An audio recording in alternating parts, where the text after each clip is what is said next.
Selamat pagi Bapak Ibu dan Saudara. Mari kita buka Alkitab kita. Hari ini saya akan ajak Bapak Ibu untuk melihat dari Injil Matius pasal yang keempat. Injil Matius pasal yang keempat.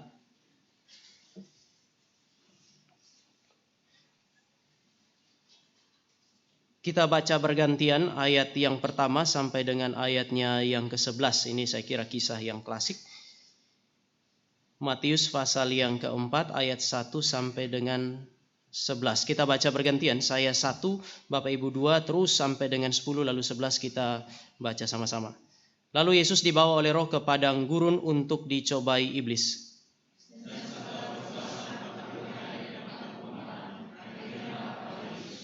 Datanglah si pencoba dan berkata kepadanya, "Jika engkau anak Allah, perintahkanlah supaya batu-batu ini menjadi roti."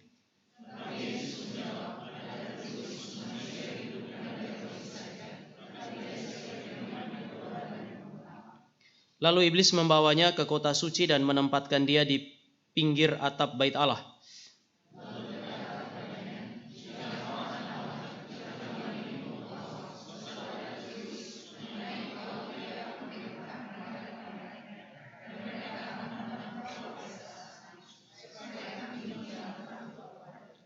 Yesus berkata kepadanya, "Ada pula tertulis, janganlah engkau mencobai Tuhan Allahmu."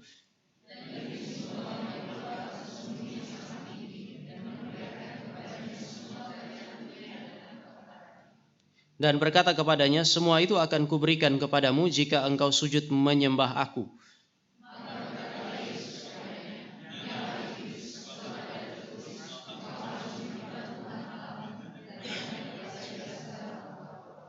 Sebelas bersama-sama 2, 3. Lalu iblis meninggalkan dia, dan lihatlah malaikat-malaikat datang melayani Yesus. Mari kita berdoa. Kami datang kepadamu, kami sangat mensyukuri anugerah Tuhan, hari yang baru yang Tuhan berikan, nafas hidup yang Tuhan berikan, berkat-berkat yang Tuhan cukupkan untuk mempertahankan kehidupan kami.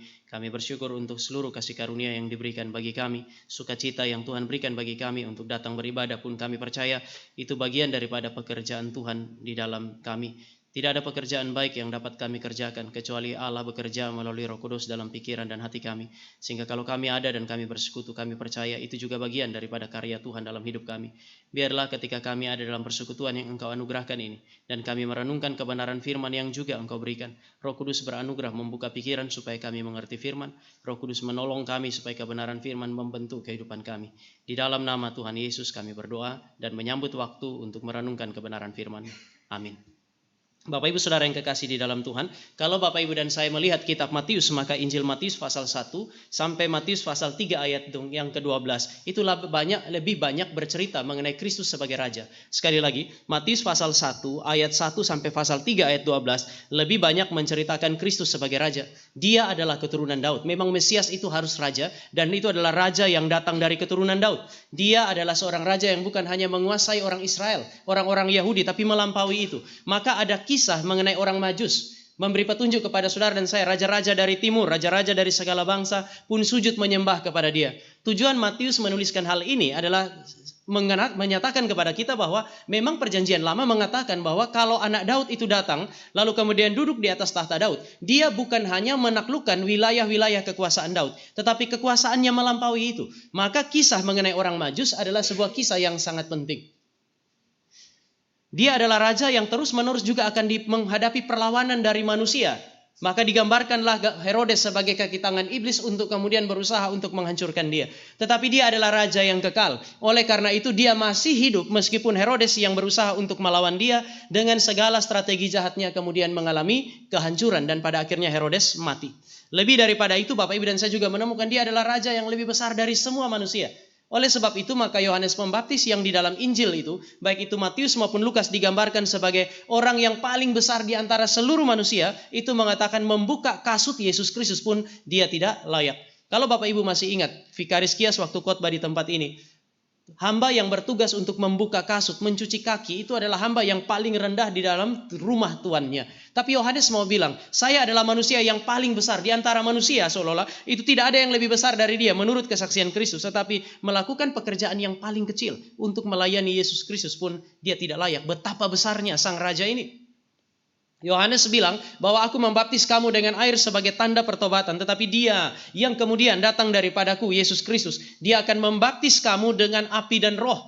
Satu-satunya manusia, satu-satunya pribadi yang bisa membaptis dengan api dan roh adalah Kristus. Yang bisa membaptis dengan Roh Kudus hanya pribadi yang ilahi. Maka dia jauh lebih besar daripada Yohanes Pembaptis. Itu sebabnya sampai hari ini Bapak Ibu akan menemukan di dalam tradisi gereja-gereja reform, kita menolak orang-orang yang berusaha untuk membaptis orang lain dengan baptisan Roh Kudus. Entah dia mau menghembusi mereka dengan Roh Kudus. Tradisi reform tolak ini. Kenapa? Karena Yohanes yang paling besar di antara seluruh manusia sekalipun tidak bisa melakukan itu. Hanya Kristus yang dapat melakukannya.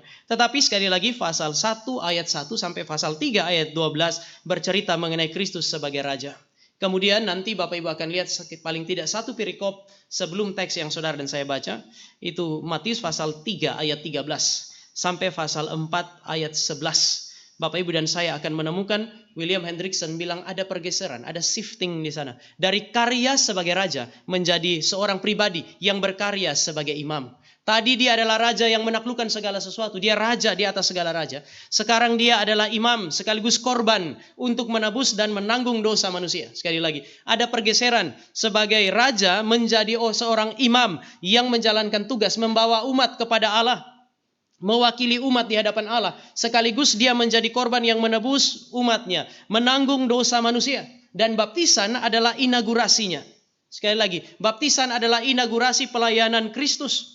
Dia memiliki solidaritas dengan manusia. Kalau dia mau mati untuk manusia, dia mau tebus dosa manusia, dia mesti manusia. Oleh karena itu dikatakan, itu baptisan Yohanes adalah baptisan pengampunan dosa. Yesus tidak berdosa. Dia datang untuk dibaptis bukan karena dia berdosa, tetapi itu adalah sebuah deklarasi bahwa dia yang dibaptis sekarang ini adalah dia yang akan mewakili umat Allah. Dia akan berdiri di hadapan Allah mewakili umatnya, namun dia harus mengalami penderitaan sampai mati. Kalau dia adalah imam sekaligus korban, maka dia pasti akan mengalami apa yang disebut sebagai penderitaan. Dan mari kita lihat Ibrani pasal yang kedua. Penderitaan itu dimulai dengan apa yang disebut sebagai pencobaan di padang gurun. Bapak Ibu, semua manusia menderita. Salah satu yang membuat saudara dan saya menderita hari ini sebagai umat Allah adalah kita menderita karena kita dicobai oleh iblis. Dan Yesus mengalami situasi itu. Mari kita buka Ibrani pasal yang kedua ayat 18. Ibrani 2 ayat 18 kita baca sama-sama. 2, 3. Karena ia sendiri telah menderita ketika dicobai, ia dapat menolong mereka yang sedang dicobai. Yakobus mengatakan Allah itu tidak bisa dicobai. Sekali lagi, di dalam Alkitab Allah tidak dapat dicobai. Tetapi kalau Kristus dicobai, maka Allah yang telah menjadi manusia ini sementara dicobai sebagai seorang manusia yang mewakili Bapak Ibu dan saya. Maka kalau dia bisa melewati cobaan itu, dia adalah pengharapan bagi Bapak Ibu dan saya. Yakobus mengatakan, Ibrani mengatakan, ia dapat menolong mereka yang sedang dicobai. Kenapa? Karena dia juga dicobai, mengalami penderitaan, namun dia mendapatkan kemenangan. Bapak Ibu, Ibrani pasal 2 ayat 18 memberi petunjuk kepada saudara dan saya, betul ada pergeseran dari raja menjadi imam. Tetapi dia pada saat yang sama tidak pernah kehilangan posisi sebagai raja meskipun dia menderita sebagai seorang imam. Sekali lagi, kalau dia adalah imam yang akan menghadapi pencobaan mewakili saudara dan saya, akan mengalami penderitaan mewakili saudara dan saya.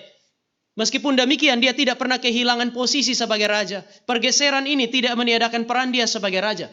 Dia adalah raja yang menang. Dia adalah raja yang menaklukkan iblis dengan menjalankan tugas sebagai imam. Dia menaklukkan iblis dengan memberikan dirinya untuk menjadi korban pengganti bagi saudara dan saya. Dia adalah pribadi yang menang dalam pencobaan. Maka dia layak untuk menguatkan saudara dan saya. Melalui dengan menjalankan tugas sebagai imam yang kemudian mati juga pada saat yang sama sebagai korban, dia bangkit lalu kemudian dia bilang segala kuasa di sorga dan di bumi adalah milikku. Dia adalah imam pada saat yang sama sekaligus raja yang menang di saat yang sama. Nanti Bapak Ibu akan lihat pada pasal 4 ayat 12 ada lagi pergeseran di sana. Terjadi shifting lagi. Dia berdiri sebagai seorang yang mengajar. Dia menjalankan tugas sebagai seorang nabi.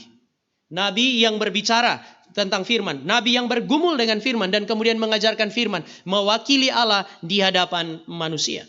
Bapak Ibu, awal-awal dari kitab Matius menjelaskan kepada saudara dan saya bahwa dia adalah Mesias yang diurapi.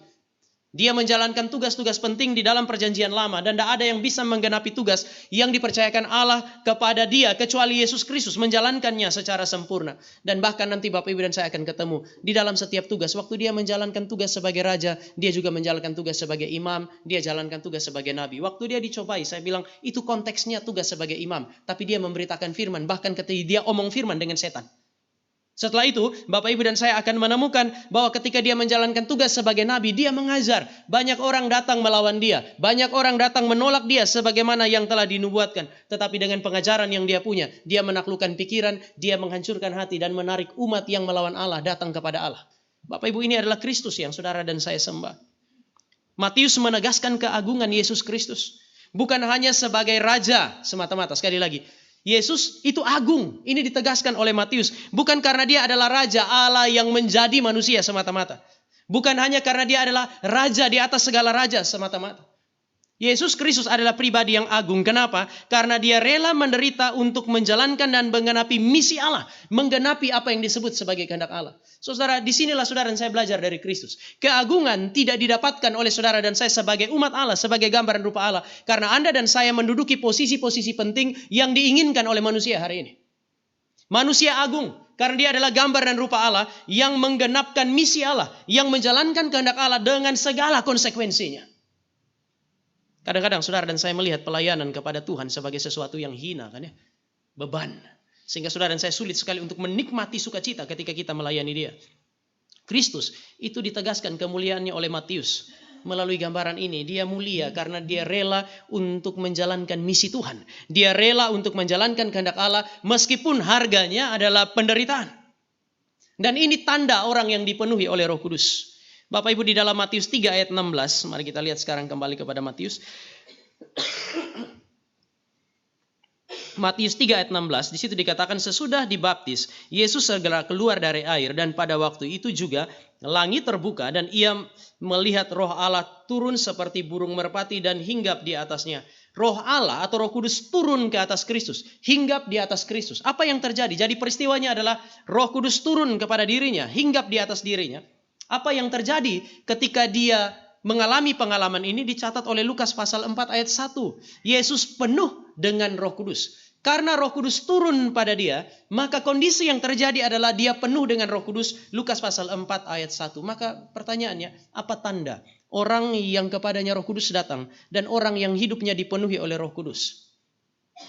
Di hari Pentakosta saya bilang hari ini banyak gereja yang kemudian berusaha untuk mengatakan penuh dengan Roh Kudus berarti Bapak Ibu dan saya penuh dengan segala karunia. Saya kira tidak.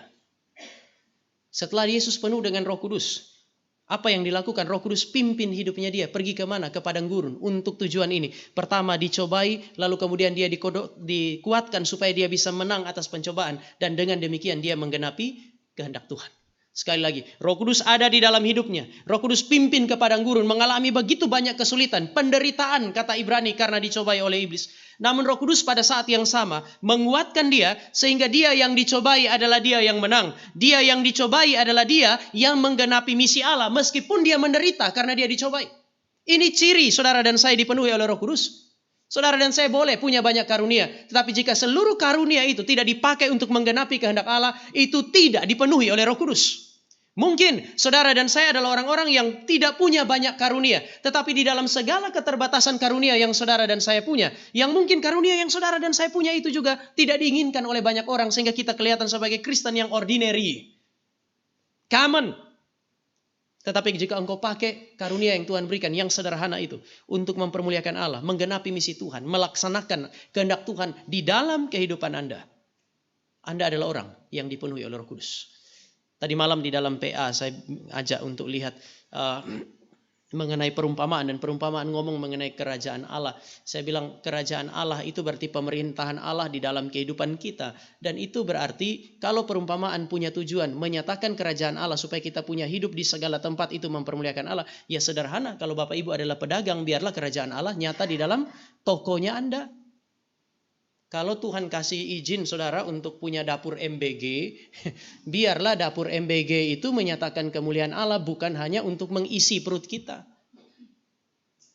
Keuntungan yang orang namanya dagang, orang melakukan pekerjaan apapun mesti cuan. Tapi jangan cuan karena Anda menipu orang lain. Karena setelah Anda dagang, orang lain menderita. Lalu kemudian bila kita berdoa, Tuhan terima kasih engkau telah memberkati kami. Nah, itu bukan kerajaan Allah. Kerajaan iblis dinyata dengan jelas melalui saudara dan saya. Kalau saudara adalah seorang politisi, biarlah kerajaan Allah itu hadir melalui Anda di bidang di mana Anda dipercayakan. Roma bilang tidak ada raja yang bisa memerintah kalau Allah tidak memberikannya. Jadi kalau ada seorang Kristen menjadi seorang politisi, bersyukur. Kalau saudara di kantor diberikan jabatan yang baik, ya sudah bersyukur. Ada orang Kristen pikir kalau ada, kan kita sering lari dalam dua ekstrim tuh kan ya. Ada yang dapat posisi yang dilihat bukan posisi puncak di kantor, dia tidak puas. Mestinya saya harus ada di atas sana. Kenapa? Karena Alkitab bilang kita harus jadi kepala. Lalu kita tidak bersyukur dengan apa yang kita punya. Tapi ada orang Kristen yang sudah dikasih posisi yang baik, dia merasa kayaknya nggak cocok saya di sini. Nah, kuasa, otoritas itu diberikan oleh Allah supaya melalui otoritas itu kemuliaan Allah nyata. Maka jangan pakai otoritas itu dengan semena-mena. Nah, ini otoritas kan banyak nih kalau kita ngomong otoritas. Pendeta itu ada otoritasnya, guru ada otoritasnya, apalagi orang tua ada otoritasnya. Ketika saudara dan saya diminta untuk menyatakan, melakukan kehendak Allah, ya sederhana. Pakai otoritas itu untuk menggenapi kehendak Tuhan. Apa yang Tuhan mau dalam kehidupan keluarga. Apa yang Tuhan mau dalam kehidupan bisnis Anda, di dalam pekerjaan Anda. Biarlah itu yang terjadi. Memangnya Tuhan mau apa? Ya pikirkan aja apa yang mempermuliakan Tuhan di toko itu. Apa yang mempermuliakan Tuhan di dalam kantor itu. Jangan juga membayangkan kemuliaan Tuhan itu seperti apa ya.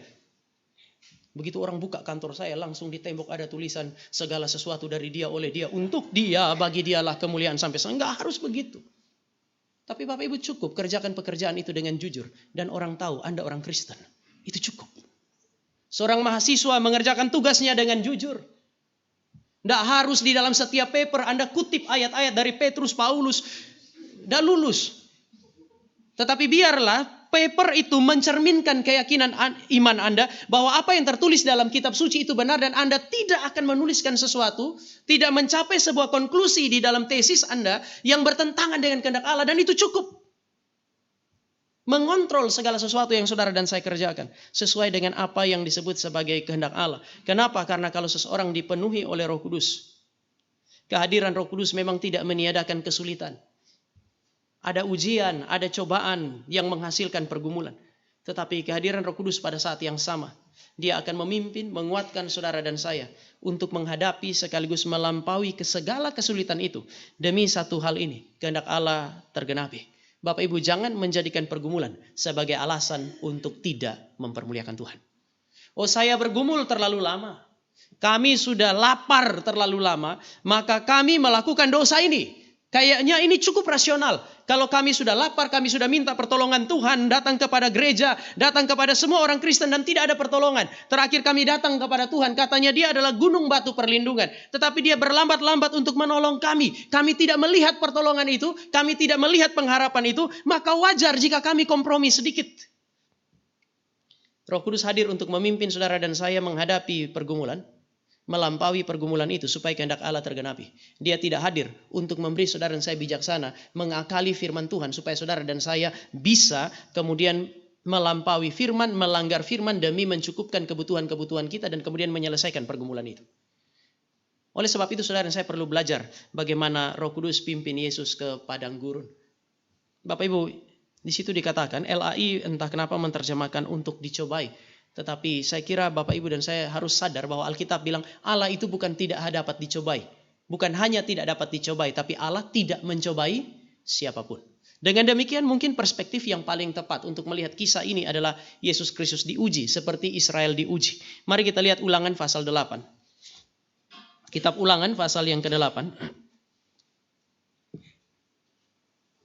Saya baca ayat 2, Bapak Ibu baca ayat yang ketiga. Ulangan pasal yang ke-8.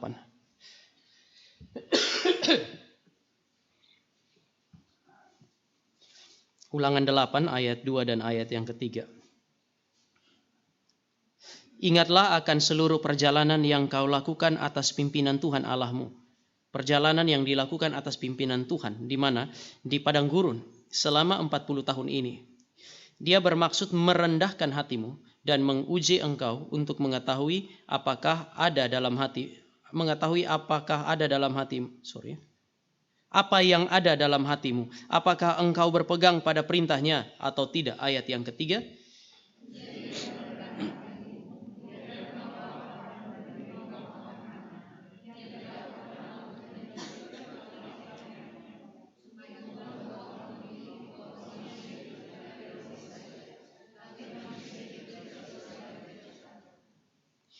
Israel adalah umat Allah.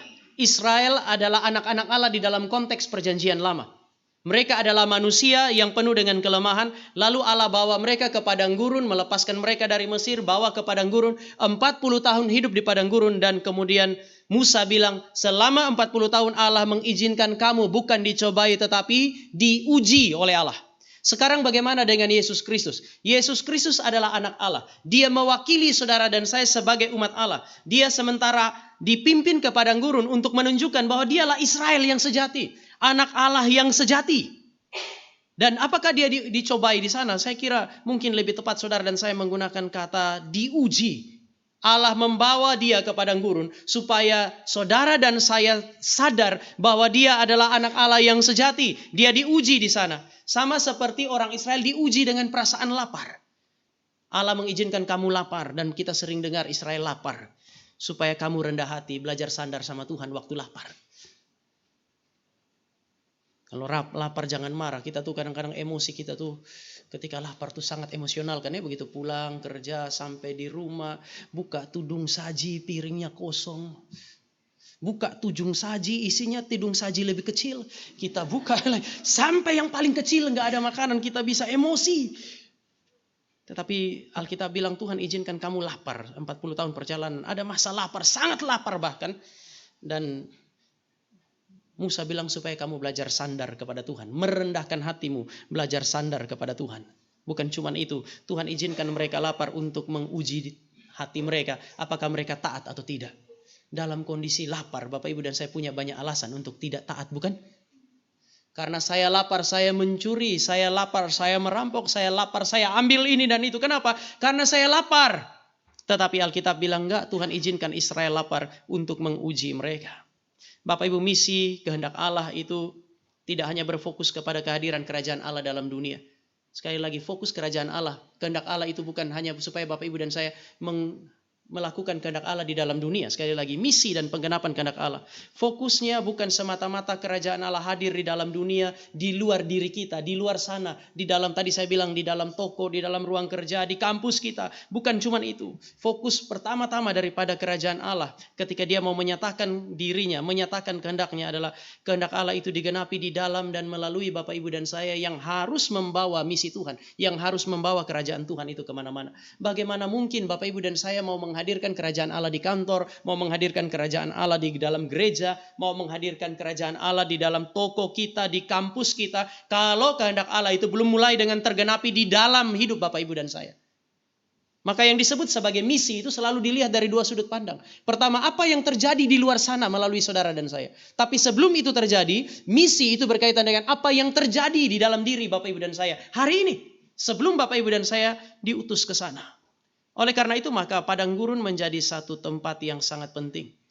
Bapak Ibu, hati itu penting bagi orang yang mau menjalankan misi Tuhan, mau melaksanakan kehendak Tuhan. Maka gurun itu menjadi sebuah tempat yang sangat penting. William Hendriksen bilang meskipun tidak dicatat, tidak mungkin ketika berpuasa Yesus itu hanya tidak makan lalu nongkrong 40 hari di padang gurun. Tunggu kapan selesai. Akan jadi lebih panjang kan 40 hari kalau puasa, lalu pekerjaannya cuma nongkrong keliling dari satu deker, kalau orang zaman dulu namanya deker itu, kalau dia itu tempat di mana anak muda biasa duduk, pindah.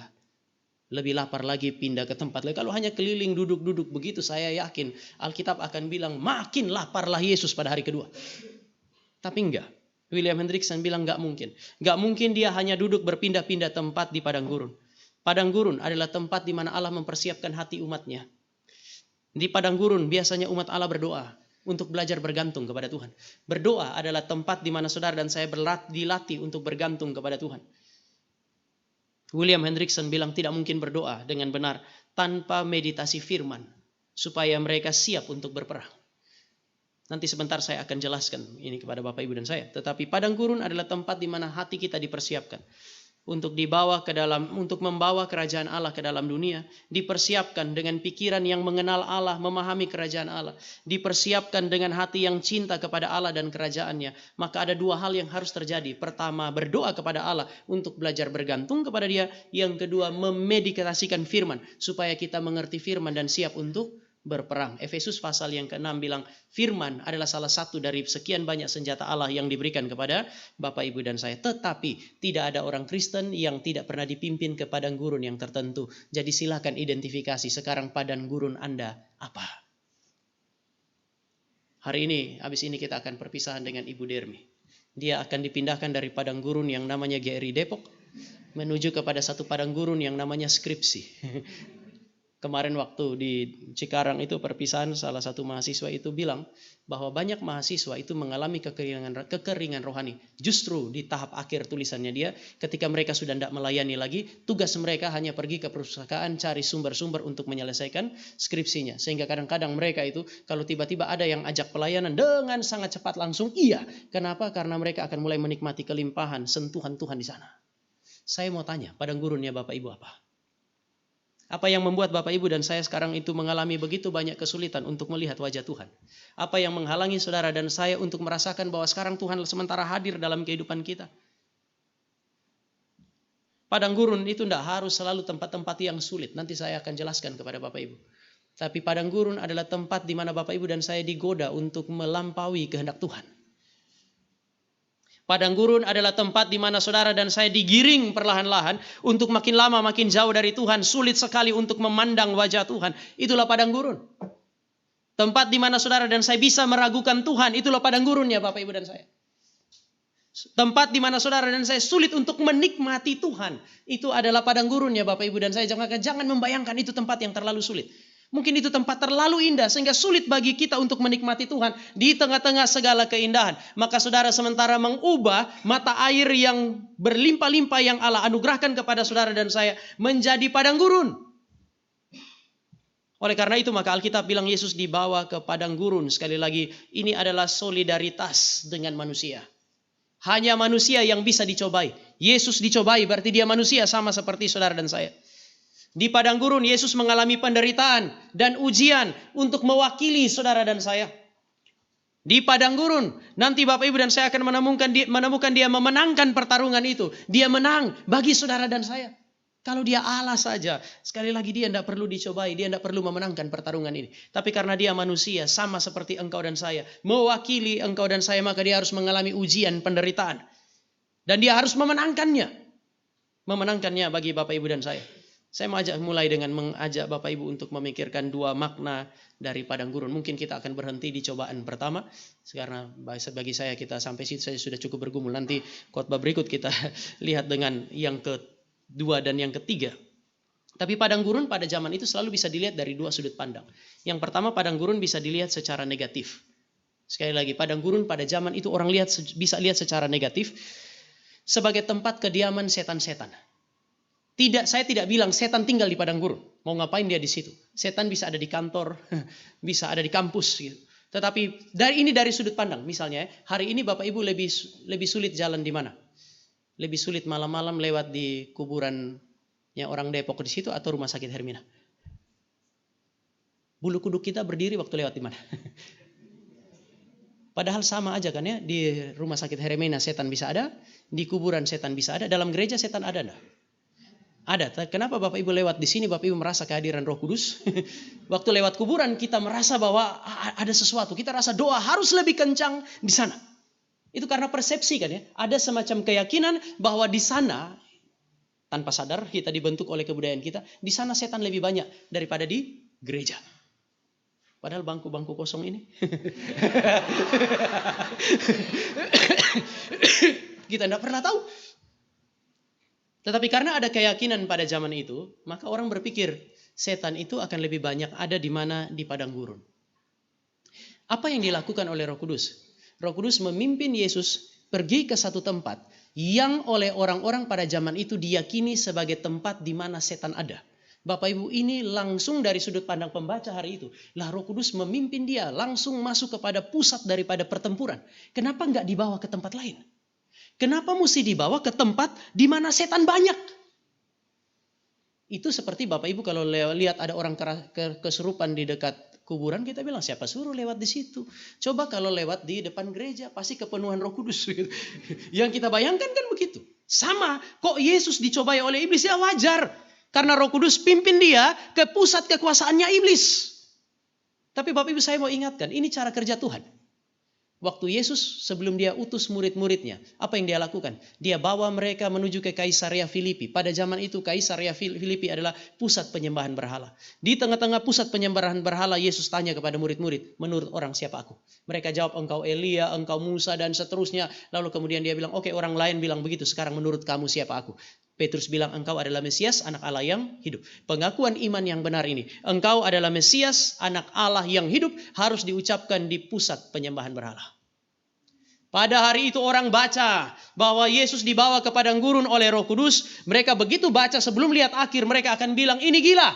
Tuhan bawa ke tempat yang begitu sulit. Ini pusat kekuasaan iblis. Apakah dia akan keluar dari sana?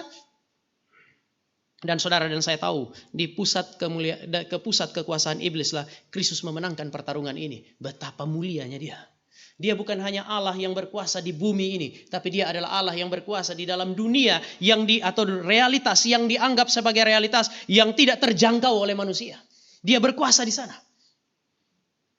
Tapi mungkin Bapak Ibu dan saya perlu pikirkan sekarang, iblis memang mencoba Yesus di tempat dan di dalam situasi yang tidak ideal, tempat yang seringkali tidak kita anggap tidak suci. Saudara, kita perlu memikirkan ketika saudara dan saya satu waktu berjalan atau kemudian pergi ke satu tempat, lalu Bapak Ibu dan saya sudah tahu tempat itu adalah tempat yang jahat, mungkin jangan pergi ke sana.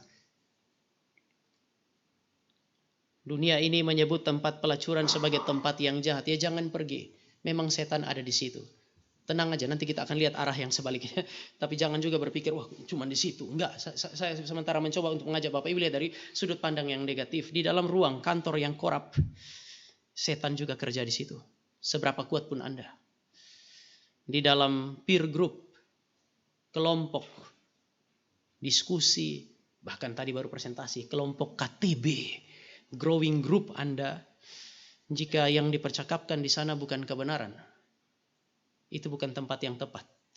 Iblis akan berusaha untuk menghancurkan Anda di tempat-tempat yang sudah jelas tidak suci. Tetapi apapun yang terjadi, saudara harus dengar prinsip ini. Kehendak Allah harus tetap tergenapi. Sehingga kerajaan Allah harus tetap hadir di tempat-tempat yang paling sulit itu. Dibawa ke padang gurun, Yesus nggak bilang, oke lah sudah di padang gurun, cincailah, kita kompromi sedikit. Enggak, dia hadapi iblis dan dia menyatakan kemuliaannya di tempat yang paling sulit. Sekarang Bapak Ibu dan saya bisa lihat, padang gurun juga bisa dianggap sebagai tempat yang positif pada masa itu. Padang gurun seringkali dijadikan sebagai tempat retret. Kita hari ini retret ke puncak, ibu-ibu pergi ke puncak, pemuda pergi ke Bogor. Pada waktu itu Allah melatih umatnya dengan cara yang berbeda. Di padang gurunlah umat Allah, pemimpin-pemimpin umat Allah dilatih untuk berjumpa dengan Allah.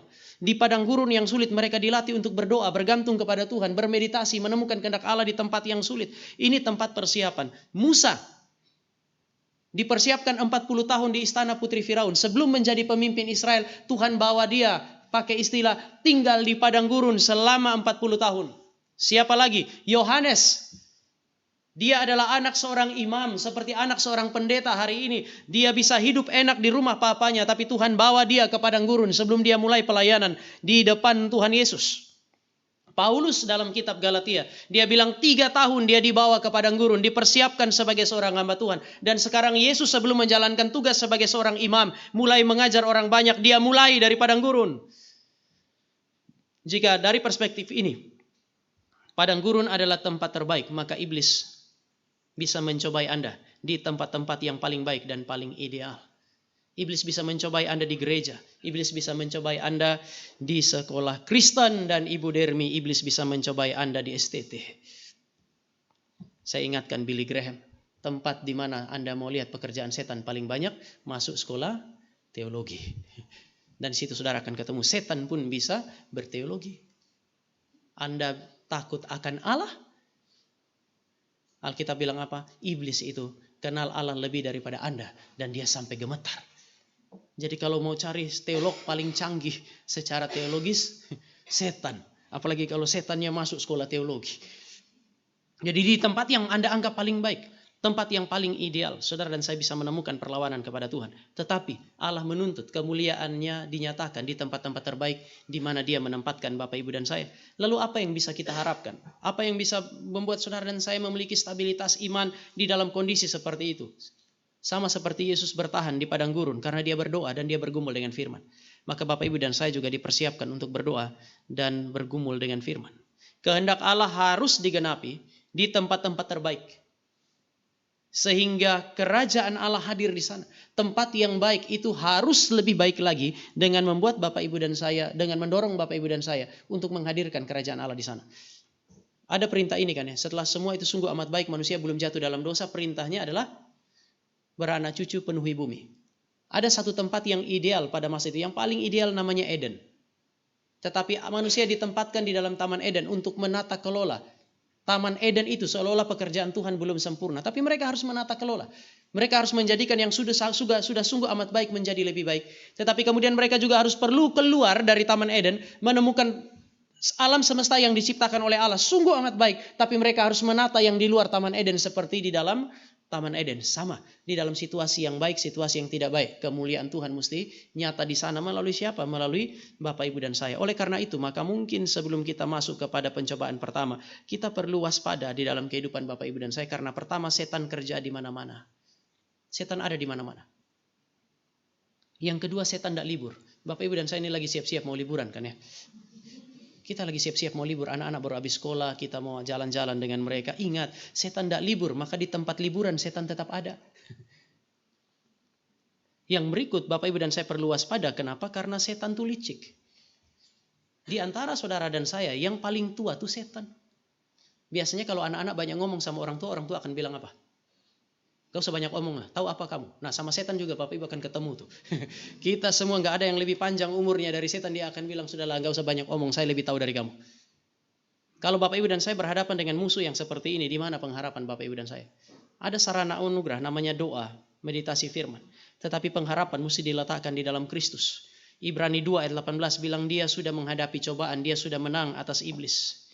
Kristus inilah yang menjaga Bapak, Ibu, dan saya. Maka dia bilang, kalau saya pergi, saya beri Roh Kudus. Roh Kudus memenuhi Bapak, Ibu, dan saya. Tapi ketika Roh Kudus kerja, dia pakai sarana anugerah yang disebut sebagai doa dan firman, meditasi. Doa dan firman tidak membuat Bapak, Ibu mendapatkan apa yang disebut sebagai way out of difficulty.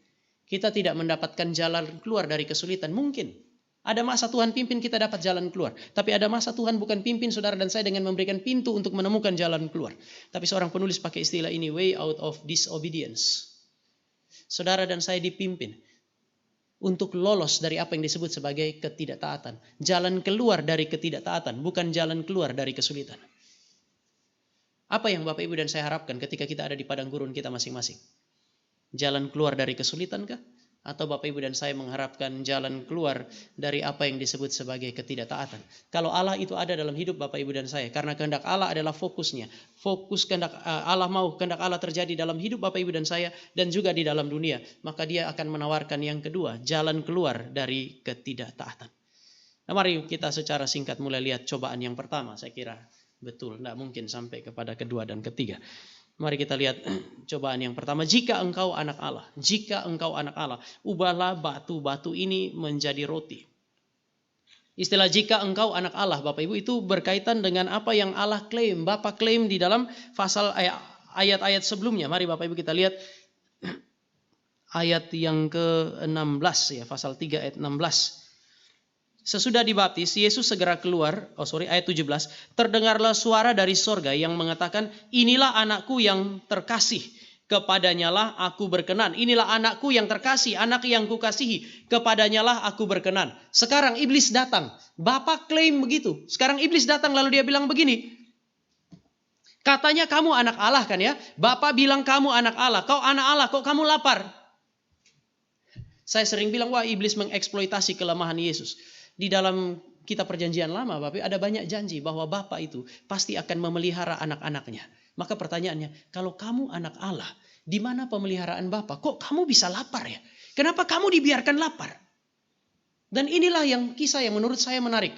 Bapak, Ibu, Adam pertama di dalam Taman Eden maupun Yesus Kristus, Adam yang kedua di padang gurun, sama-sama dicobai dengan urusan Makanan. Sekali lagi, Adam pertama di dalam Taman Eden, Yesus Kristus Adam yang kedua, sama-sama dicobai dengan satu hal yang sama, yaitu makanan. Adam itu enggak kekurangan makanan sebenarnya. Semua pohon dalam taman ini boleh kamu makan buahnya dengan bebas. Wah, semua boleh kecuali satu. Yang sulit saya bilang sulit bagi Bapak Ibu dan saya untuk bayangkan adalah Tuhan bilang, coba lihat ada banyak pohon, banyak buah di sini. Semua enggak boleh kamu makan, kecuali yang di tengah itu. Itu akan menjadi sebuah permintaan yang akan sangat sulit. Tapi Adam enggak. Cuman Bapak Ibu dan saya kalau kita bandingkan, di Eden pun orang masih bisa dicobai dengan makanan. Bapak Ibu dan saya mesti sedikit berhati-hati dengan keserakahan. Keserakahan akan membuat Anda dan saya terus melawan Allah untuk mendapatkan sesuatu yang kita inginkan meskipun di tengah-tengah kelimpahan. Di dalam kondisi manusia yang sudah jatuh di dalam dosa, tidak ada yang bisa benar-benar mengisi hati dan memuaskan hati saudara dan saya kecuali Tuhan. Dengan demikian, sekali lagi di tempat yang paling berlimpah, dengan segala kekayaan yang saudara dan saya punya, kenapa orang masih menindas orang lain? Orang masih menyingkirkan orang lain, mengambil hak yang tidak perlu mereka ambil. Kenapa? Karena bahkan di dalam Taman Eden, urusan perut, urusan kepentingan diri adalah sesuatu yang sangat esensial. Iblis masuk dari sana. Waktu di STT bahas mengenai itu, pesta babi itu. Saya bilang kepada mahasiswa, urusan kok jadi hilang dari sini. Tuhan tidak mau saya ngomong. Minyak nih. Ada semacam kan kita pemerintah selalu ngomong semacam minyak atau bahan bakar yang ramah lingkungan. Pertanyaannya, yang butuh bahan bakar segitunya itu kita atau mereka sih? Bapak Ibu pikir yang butuh banyak biaya transportasi menggunakan minyak yang ramah lingkungan itu kita atau orang Papua yang lagi diambil tanah? Konsumsi paling banyak di sini. Di sana mereka masih bisa jalan kaki. Anak-anak masih bisa naik babi. Bapak Ibu bicara mengenai lumbung pangan. Siapa yang butuh lumbung pangan? Kita di Jawa atau mereka di sana? Saya mau tanya, beras dengan sagu mana lebih mulia? Kenapa saudara dan saya harus ajak mereka ganti sagu dengan beras? Satu pohon sagu kalau mereka kerjakan, satu keluarga 4 orang, itu jadi sagu untuk makan bisa 1 bulan. Untuk satu keluarga. Lalu kita ganti itu dengan beras. Siapa bilang beras lebih bergizi dari sagu? Siapa bilang makanan pokok itu harus beras dan harus saudara dan saya ganti dengan ubi, dengan jagung misalnya? Jadi ini untuk kepentingan siapa? Memangnya mereka nggak bisa hidup layak dan derajat hidup mereka menjadi lebih rendah hanya gara-gara nggak makan nasi. Karena saudara dan saya makan nasi, maka orang sana nggak makan nasi, berarti mereka kemudian ada pada derajat hidup yang lebih rendah. Mungkin mereka miskin, tetapi saudara dan saya harus lihat kemiskinan didefinisikan dari cara yang berbeda, bukan dari apa yang dia makan misalnya. Tetapi kenapa ini yang dieksploitasi? Karena kebutuhan orang yang ada di sini, bahkan mungkin saudara dan saya bisa menyebutnya sebagai keserakahan. Hati-hati. Dan yang serakah ini bukan orang-orang miskin. Orang-orang yang sudah sangat kaya. Di dalam Taman Eden pun urusan makanan itu tetap persoalan. Dan tadi saya bilang mereka dua, Kristus dan Adam, sama-sama diuji dengan masalah makanan. Hati-hati karena ini bicara mengenai kehilangan hal-hal yang lahiriah. Tidak ada makanan itu kekurangan hal-hal esensial untuk hidup. Sekali lagi, ini menggambarkan ketiadaan hal-hal yang kita anggap esensial untuk hidup. Iblis bilang kamu anak Allah, kok hal-hal yang esensial tidak dapat dia siapkan bagi kamu? Makan aja nggak ada, roti itu penting. Tetapi kemudian dia berusaha untuk membuat Kristus meragukan pemeliharaan Tuhan. Membuat Kristus meragukan janji Tuhan. Tuhan bilang kamu anakku. Di dalam perjanjian lama anak dipelihara. Maka pertanyaannya sekarang adalah kalau kamu tidak ada makanan, jangan-jangan Bapa tidak memelihara kamu atau Bapa menjanjikan janji palsu bahwa kamu adalah anaknya. Bapak Ibu, misi dan kehendak Allah itu seringkali gagal karena Bapak Ibu dan saya berfokus kepada hal-hal yang lahiriah meskipun itu esensial. Kadang-kadang Tuhan kasih visi bagi gereja. Gereja tidak bisa jalan karena Bapak Ibu dan saya bilang tidak ada uang. Jadi mana duluan? Visi duluan atau uang duluan sebenarnya? Saya tahu bahwa ini ada kesulitan. Tetapi Saya bersyukur juga di sisi yang sama, saya pernah ada dalam 2 tradisi yang berbeda. Kalau seandainya mau menjalankan sesuatu sebagai visi yang kita sudah rasa memang Tuhan pimpin, hal pertama yang kita pertimbangkan adalah kekuatan keuangan kita. Semua gereja lakukan itu termasuk GRI. Tetapi kemudian apa yang kita lakukan adalah kalau seandainya kekuatan tidak ada, kita mulai cari dana sana sini, dan kalau masih enggak maka visi itu yang kemudian disesuaikan. Dari yang tadi 100 kita bisa jalankan cuma 30. Dan saya merasa waktu-waktu melayani dalam konteks itu pergumulan gak terlalu gede. Kenapa? Karena semua yang kita kerjakan harus disesuaikan kepada apa yang sumber daya yang kita punya. Ketika cocok dengan sumber daya jalan, ketika tidak cocok dengan sumber daya sudah kita lupakan. Dan tidak ada yang komplain, jemaat gak komplain, hamba Tuhan gak komplain, majelis pengurus sama-sama gak komplain. Nyaman kami. Begitu masuk di sini, Bapak Ibu kalau lihat muka kami stres, agak sedikit maklum lah. Karena begitu dia bilang ini visinya, ada atau tidak ada, jalan. Lalu siapa yang pikul? Tetapi saya merasa bahwa saya banyak bertumbuh di dalam konteks seperti ini. Apa yang Tuhan mau, apa yang menjadi kehendak Tuhan, mendahului segala sesuatu. Saudara kerjakan, dan kemudian Tuhan kirim dalam tanda petik burung gagak untuk menggenapi kehendaknya dia. Misi Allah, kehendak Allah, itu seringkali gagal karena manusia berfokus kepada hal-hal yang tidak ada. Hal-hal yang lahiriah. Mereka lupa bahwa kalau Allah kasih visi, Allah kasih kehendaknya dia untuk dikerjakan, dia tidak pernah mengabaikannya. Sayangnya Bapak Ibu dan saya seringkali meragukan pemeliharaan Tuhan. Oleh karena itu maka setan bilang, kalau kamu lapar dan kamu anak Allah, ubah batu ini jadi roti. Dia mengeksploitasi kekuatan Kristus. Dia mengeksploitasi apa yang memang Yesus bisa lakukan. Dia mengeksploitasi apa yang Yesus butuh, dan ini sangat rasional Bapak Ibu. Pertama, Yesus lapar, Yesus butuh makan. Yesus bisa ubah batu jadi roti. Ini sangat rasional.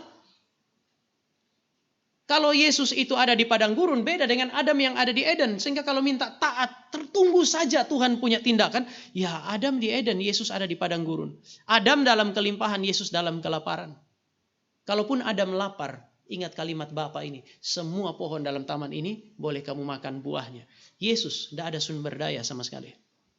Bagi saya, ini memberi petunjuk bahwa sangat rasional sebenarnya bagi Yesus untuk memakai kekuatannya, mengandalkan sumber dayanya, mengatasi situasi yang sulit. Sangat rasional. Memakai kekuatan dan sumber daya yang dia punya, mengatasi situasi yang sulit. Maka iblis punya nasihat. Pakai sumber daya yang kamu punya. Sebenarnya yang dia persoalkan itu bukan hanya pakai sumber daya. Kalau kita lapar, manfaatkanlah sumber daya yang ada kan ya. Makan. Kalau ada makanan, buka kulkas. Oh, ada makanan di situ. Makan. Sudah nggak ada uang di dompet, sudah nggak ada di mana-mana, tapi di kulkas masih ada, makan. Jangan kemudian berdoa kepada Tuhan. Tuhan, saya nggak mau yang ini. Saya mau yang lain. Iya, dia kasih turun api dari langit. Yang dipersoalkan sekarang itu bukan bilang karena ada sumber daya maka pakailah. Tetapi yang iblis nasihatkan sekarang adalah andalkan sumber daya yang kamu punya. Bukan kehendak Allah. Kamu punya sumber daya. Kenapa harus tunggu Bapamu kirim malaikat di dalam ayat 11? Kan gak harus toh. Kenapa harus malaikat dari surga? Terlalu repot. Oh, jadi orang Kristen jangan bikin repot Tuhan. Pakai kamu punya sumber daya yang sekarang sudah ada. Puaskan laparmu itu. Kepuasan menjadi kunci. Kehendak Allah diabaikan. Bapak Ibu, salah satu godaan terbesar ketika saudara dan saya lapar adalah kita melawan kehendak Tuhan. Salah satu godaan terbesar ketika saudara dan saya kenyang dan berkelimpahan adalah saudara dan saya lebih mengandalkan sumber daya dan mengabaikan kehendak Allah. Dan semuanya kadang-kadang terlihat sangat rasional. Apa yang saudara dan saya kejar adalah apa yang disebut sebagai kepuasan. Nah, mari saudara lihat, ide setan itu sederhana. Orang yang mau melayani Tuhan, mau melakukan kehendak Tuhan harus hidup. Kalau sudah mati kan gak bisa. Rasional sekali. Dan orang kalau mau hidup butuh roti. Setuju dong Bapak Ibu? Mau melayani harus hidup. Makanya semua kalau mau pelayanan, kita mau layani anak di sini, seksi konsumsi mesti ada. Kasih makan mulai dari hamba Tuhan sampai seluruh pelayanan. Bahkan seksi konsumsi harus makan.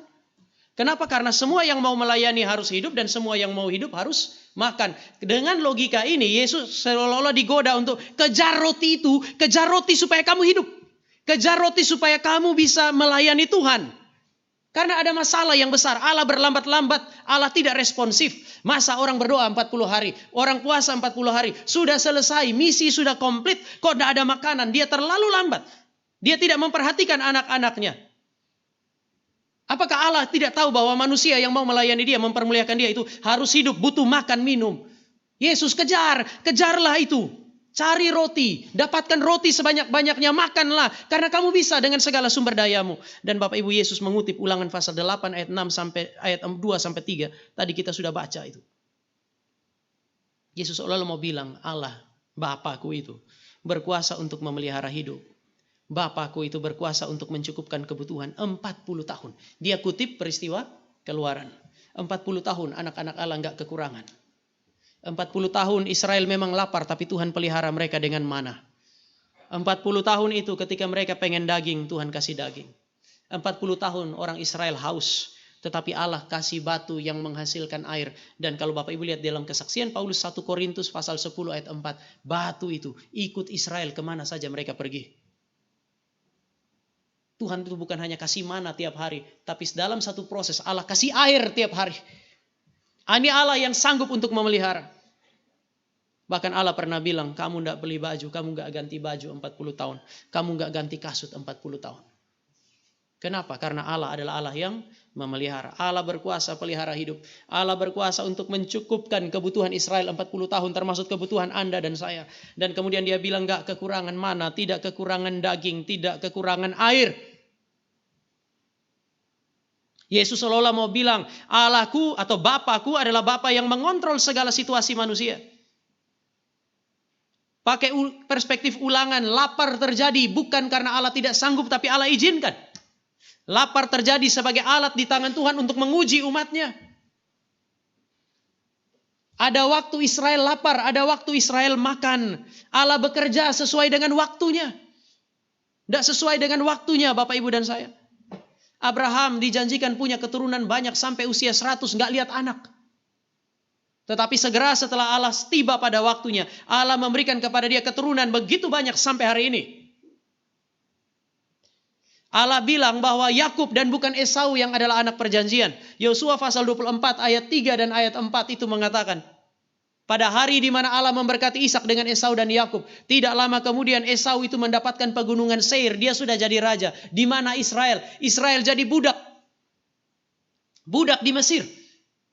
Tetapi tiba pada waktunya, Allah ingat umatnya, Allah kemudian bawa mereka menjadi bangsa yang hari itu ada. Yesus mau bilang, Allahku adalah Allah yang kontrol segala sesuatu. Ketika terjadi sesuatu yang tidak saya inginkan, Allah mengizinkannya. Allah jadikan itu sebagai alat untuk menguji hati. Apakah saya mau taat kepada dia? Dan Allah selalu bekerja pada waktunya. Dalam segala situasi seperti ini, Allah mau menyatakan kemuliaannya. Kenapa Israel harus mempermuliakan Tuhan? Karena Allah kerja dengan cara yang tadi disebutkan itu. Allah menyatakan kemuliaan di padang gurun. Oleh karena itu Allah tuntut manusia untuk memuliakan dia. Taat, tunggu waktunya. Even saudara dan saya ada di padang gurun. Maka Yesus sementara mengajarkan kepada saudara dan saya ide yang berbeda. Allah adalah hidup itu sendiri. Dia bukan hanya sekedar sumber hidup. Maka Alkitab menyebut Israel sebagai Allah yang hidup. Allah yang hidup adalah Allah yang memiliki hidup. Dia hidup itu sendiri. Dia bukan hanya sekedar sumber hidup. Kalau saudara dan saya lihat dari perspektif kita, dia sumber hidup karena dia memberi hidup kepada saudara dan saya. Lihat pada dirinya, dia adalah hidup itu sendiri. Maka jangan cari hidup dengan cara melawan sang hidup. Semua kita berjuang untuk hidup. Jangan berjuang untuk hidup Anda dengan melawan Allah yang hidup. Karena itu kematian. Yesus mengajarkan ide yang berbeda. Prioritas di dalam kehidupan manusia adalah Allah dan kehendaknya. Ada prioritas Allah dan kehendaknya atas manusia dan kebutuhan-kebutuhannya. Maka kebutuhan bukan alasan untuk melawan Allah dan kehendaknya. Kebutuhan adalah alasan bagi saudara dan saya untuk belajar sandar Tuhan pada waktunya.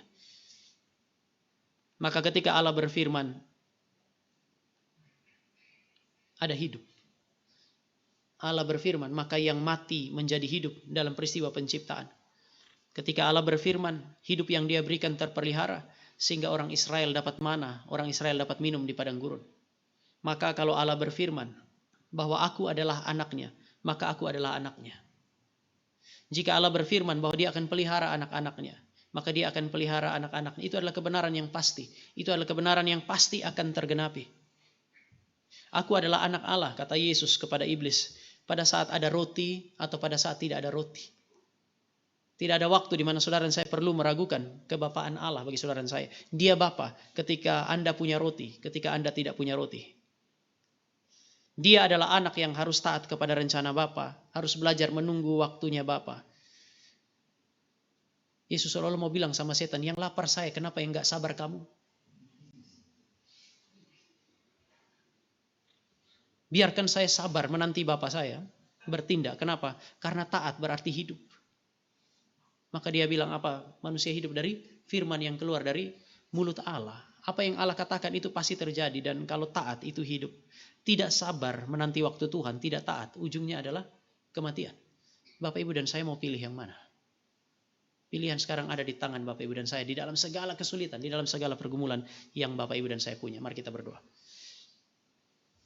Kami datang kepadamu dan kami bersyukur untuk kebenaran firman yang boleh kami renungkan bersama-sama. Kami bersyukur karena Kristus kami adalah Kristus yang tahu mengambil tempat yang tepat di dalam kehidupan kami. Dia menjadi perwakilan kami mengalami begitu banyak penderitaan bagi kami.